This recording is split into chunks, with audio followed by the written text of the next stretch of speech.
Salam saudara-saudara yang dikasihi Tuhan.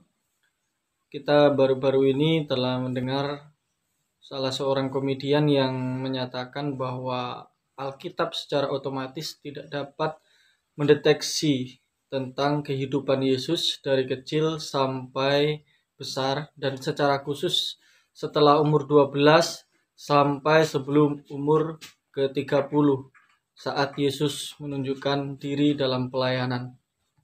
Apakah benar demikian? Kalau kita memperhatikan dengan baik dan sudah seharusnya ketika hendak menyampaikan sesuatu hal yang sangat penting yang terkait dengan iman atau keyakinan yang diyakini dalam agama yang diyakininya, seharusnya ini perlu diperhatikan dengan baik dan tentunya harus dipelajari terlebih dahulu apakah memang demikian faktanya.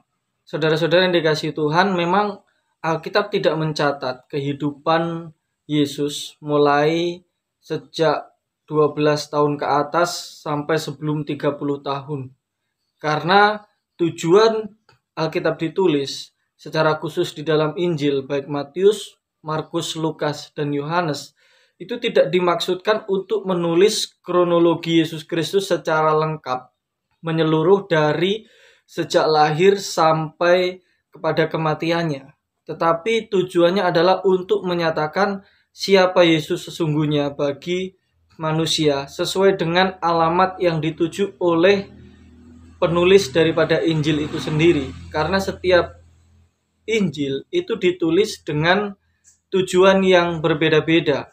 Ya, ada yang kepada orang Yahudi, ada yang kepada orang di luar Yahudi, dan tujuannya itu pun juga berbeda. Ada yang untuk menyatakan Yesus sebagai Mesias atau Raja, kemudian ada yang menyatakan Yesus sebagai anak Allah, Yesus sebagai hamba yang melayani, kemudian Yesus itu sebagai manusia sejati. Nah, saudara-saudara yang dikasihi Tuhan, itu sebabnya dengan tujuan dan penekanan yang berbeda-beda ini, tentunya para penulis daripada Injil ini menekankan sesuatu hal yang terkait dengan tema-tema khusus yang hendak mereka sampaikan kepada para pembacanya. Oleh sebab itu, bukan berarti ketika mereka tidak menuliskan tentang kehidupan Yesus selama selang waktu antara 12 dan 30 itu, mereka tidak mengetahui sama sekali. Mereka sangat mengetahui hal itu, tetapi mereka sengaja tidak menuliskan hal itu karena mereka ingin menekankan apa yang dilakukan oleh Yesus Kristus di dalam pelayanannya.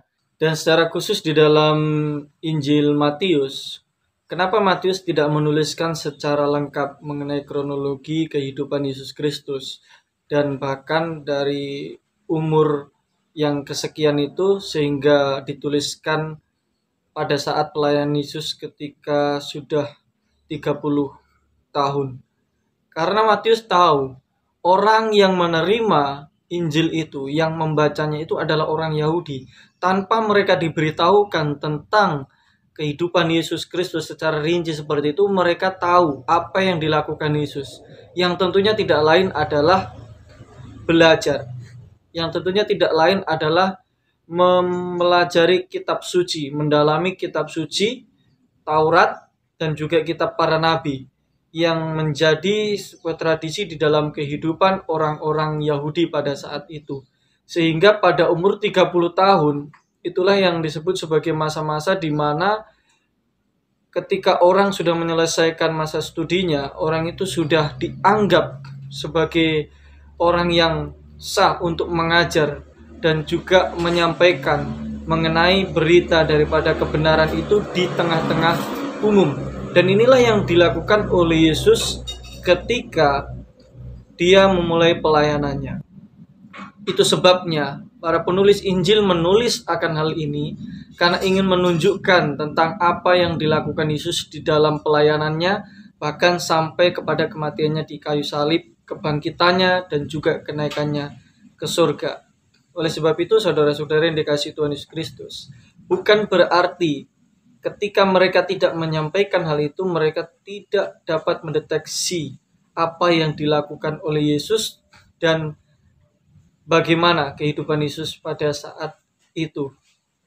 Oleh sebab itu, hendaklah kita lebih berhati-hati ketika menyampaikan sesuatu, apalagi itu hal-hal yang terkait dengan keimanan kita sendiri. Saudara-saudara yang dikasihi Tuhan, jadi dengan demikian pelajaran yang kita perlu ketahui dari pernyataan salah seorang komedian ini adalah bahwasanya kita harus belajar dan memperhatikan terlebih dahulu apa yang sebenarnya tertulis di dalam kitab suci, dan apakah kita benar-benar meyakini hal tersebut. Kalau memang kita tidak benar-benar mengetahui secara baik dan benar, sudah seharusnya kita jangan dulu menyampaikan di depan umum, dan kita lebih baik mempelajarinya, baru kita setelah itu menyampaikan dan membagikan kepada orang lain. Kiranya Tuhan Yesus memberkati kita semua. Shalom.